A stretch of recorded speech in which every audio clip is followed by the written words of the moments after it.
In this video, we are going to see how we can create the numbered list in Google Docs. It is very simple to do.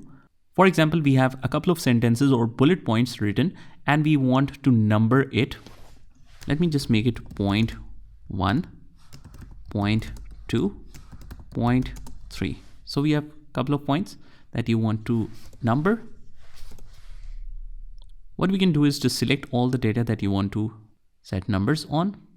And then we head over to the Format tab, click on the Bullets and Numbering, Numbered List menu, and we have a couple of options here. You have 1 dot, 2 dot, this kind of format. You have bracket kind of format. You have this, you have Roman format. So whatever you like, you can choose that. I want to choose the first one.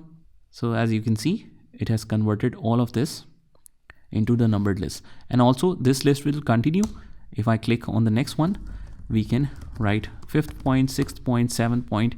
And also if you want to insert some number in between, you just hit enter and it will immediately switch the numbers for all the other points and give a space for the 3rd point.